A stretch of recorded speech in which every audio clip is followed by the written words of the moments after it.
Hello, my Valentines. Welcome to True Crime Crafts, where we gather our art supplies and we craft and talk about some cold cases. In today's case, we're going to be talking about murderer Stacy Schock and victim Richard Schock, who was sadly killed on Valentine's Day by his wife. Before we get started, don't forget to like, comment, share, and don't forget to hit that subscribe button down below. It really helps me out. Alrighty, so for our craft today, I'm going to try to paint this jigsaw face on a mannequin, so let's hope it goes good, guys. Alrighty, for a quick little setting, we are in the year 2010, and we are in Shelbyville, Georgia. That sounds so country. Shelbyville, Georgia. So Richard had worked as a graphic designer, and many people say that he was very kind and considerate, and he loved his family. He loved being a family man, so far to the point where he had just quit his job and became a stay-at-home dad for the two boys. Stacy was a very successful woman. She had worked as a nurse, and she ran her own clinic for the Georgia Spine and Neurosurgery Clinic. Pretty good if you ask me. So Richard had thought that him and Stacy were doing pretty good because they had already been married for 3 years, and he had everything figured out. He would go and take care of Stacy's grandparents because they were sick and they needed help, and they were just getting elderly and couldn't really do much, so he was taking care of them. So then he thinks, Valentine's Day is coming up. How about I plan a great dinner? We'll go and sit by the lake, just me and Stacy. We'll have a little smoochy time, and then we'll exchange gifts. And, he had made plans for this, and he was really, really excited for it. So he goes and he tells Stacy, hey, meet me at the Belton Bridge Park, and we're going to sit and we're going to have a little picnic and a dinner, and we're going to, exchange our Valentine's Day. And Stacy's like, okay, yeah, I'll meet you there. Okay, so after work, Stacy goes and she meets Richard at the Belton Bridge Park. So she notices that she pulls up and her husband's truck is still sitting there. His door is slightly open and the light from the interior of the car is on and the car is still running. So she's like, whoa, this is weird. So she proceeds up and she finds her husband laying dead on the floor. He had been shot. Richard had been shot 3 times in the chest, 2 times in the head, and 1 time in the hand. Stacy calls the police and she's like, hey, I found my husband. He's been shot. We need help. So police come and they're immediately starting an investigation. They put the crime tape up and everything. And when they were doing that, they found 3 tire prints in the sort of mud, but it was dirt, but it had freshly rained. So it was kind of mud. But they had found Richard's tire prints of the truck, Stacy's tire prints of her car, and then a 3rd set of tire prints. So then they were like, whoa, something's happening. So they started an investigation. So they take Stacy down to the police station and they start to interview her. And when she was being interviewed, she said that she was having an affair with a man named Juan Myers for about a year. She had some previous relationship before she met Richard with Juan. And, things just didn't go right, so she cut it off. But now she came back, and she had hired Juan to work at the clinic assistant as, an assistant surgeon. And he had no medical experience at all. He had nothing. So, I don't even know how he got that job. That's just crazy to me. During the interview, Stacy said that she was deeply in love with Juan, and she would give him part of her paychecks to him because he was a single dad and he had a kid. So she would buy the kids and Quan gifts, and she even went and bought them an apartment to share. So Stacy was sharing this apartment, and it said in an interview that she would go there and basically do the naughty with Quan, and then she would pay for his house and she paid for his truck, as far as even going on vacations with him. So at this point, she's living a double life. So she has Richard and her children, her 2 children that Richard adopted at this point, and she kind of just pushed them to the side and went with Juan and his own kid. So the police officer asked Stacy during the interview if Richard knew about Juan, if he knew that she was having an affair with him, and Stacy said that he had asked her if she was going to have an affair with Quan before she even hired him, and she told him no, that she wasn't going to do anything, that she was a respectful woman, and she wasn't going to disrespect him. So Stacy went as far as telling the police that she think Quan did it, and she even gave them a picture of him and like all of his information so that police could start a search for him. So it was a little difficult to find Quan because whenever police got the picture that Stacy gave them, he had a long beard and long hair, and when the police found him, he had shaved his beard, shaved his head, and police thought that that was a really big red flag. So the police catch Quan and they interview him, and he says that he did nothing wrong, and he even offered to take a polygraph test. Quan said that he was having marriage problems and he was at home with his ex wife on Valentine's Day the entire time. And he said that they had marriage problems, but they were trying to work it out. You know, they got divorced and then they realized maybe that wasn't the right thing. You know, we still love each other. So then on Valentine's Day, he says the only place that he went was to Blockbusters with his son, and they picked out a movie and they went right back home and they all had dinner as a family and they all went to sleep around 10.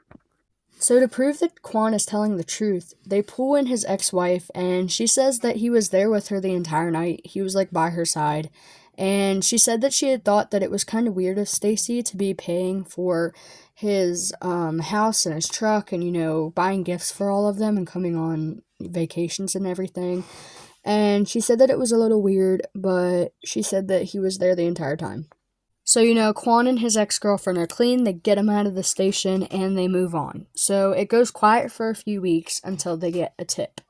So an IT man that works at Stacy's job, he clears emails on computers and stuff and, you know, works on everything, make sure everything's going good, records are good. And he was cleaning out emails, and he cleans them out every week regularly. And he found that Stacy's emails had already been deleted, which was very unusual because, you know, usually he does it, but now Stacy did it this time. So then the police are like, oh crap, that's the week of his murder. Like, what could she have been talking to? So then they were like, oh crap, she deleted everything and we can't get anything. And then the tech guy was like, I back up everything, so those emails are still good. So the police are like, yes, man, let's get those emails. They recovered thousands of emails sent from Stacy to other people about this investigation. That is the jackpot.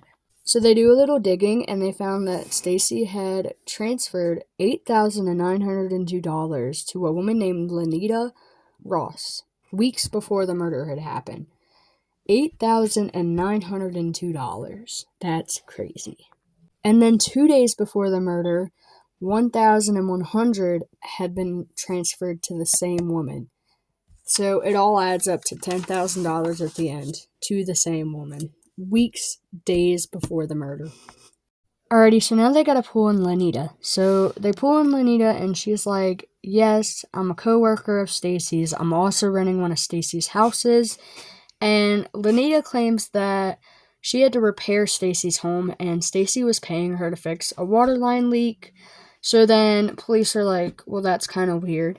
So they wanted to go check out the house and they head down there with a search warrant and stuff and they find the exact same tire trails from Lenita's car that were the exact same as the tire trails from the crime scene.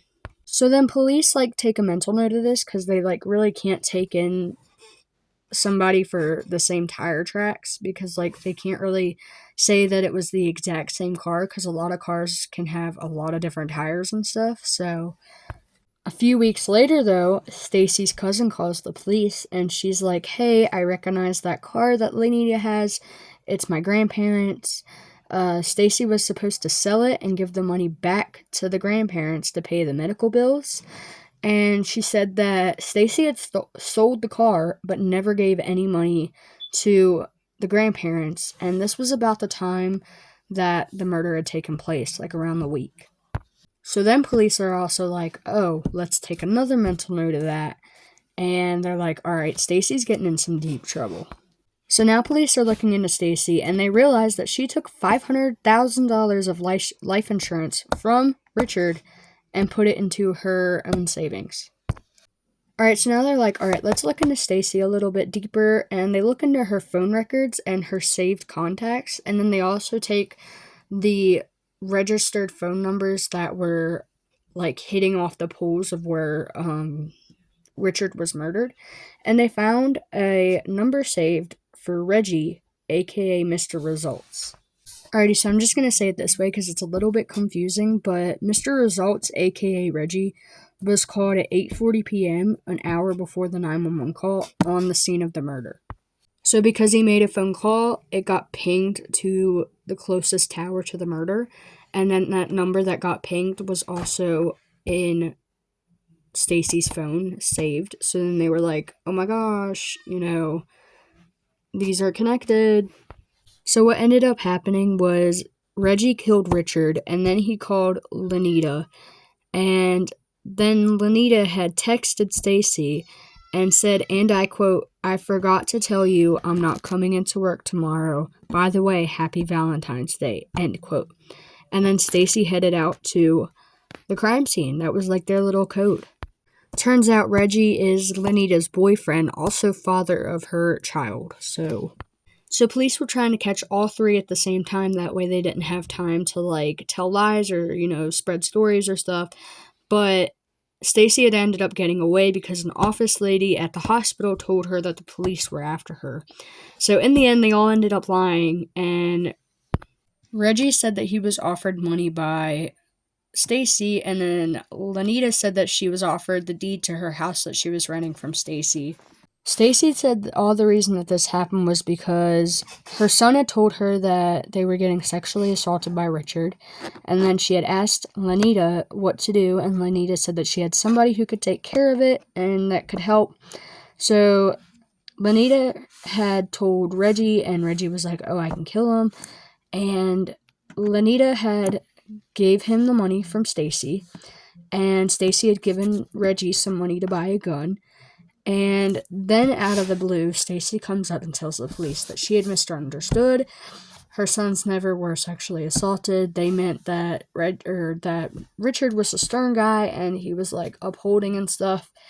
And Stacy just took it all under craziness. Stacy was offered a plea deal to plead guilty and there would be no life sentence. And then Reggie had a life sentence. And then they also did a plea deal with Lanita. So this case is just crazy sad, crazy just craziness. And I hope that you guys liked this case. And I hope that you guys liked this little craft. I'm trying to learn to do new stuff, change it up a bit. But I hope y'all have a happy Valentine's Day this weekend. Stay safe. Don't be like Stacy. But I hope y'all have a good day. I hope y'all have a good week. I'll see you next week. Again, as always, if you have any cases you want me to cover, leave it down in the comments. If you have any crafts you would like me to learn how to do or teach you how to do, leave it down in the comments below. That really helps me communicate with you guys, learn, what you guys want to see. We're trying to make this channel flourish. We're trying to make it go crazy, So let me know it down in the comments below. I hope y'all have a good day, and the world's a better place with you in it, and I'll see y'all later.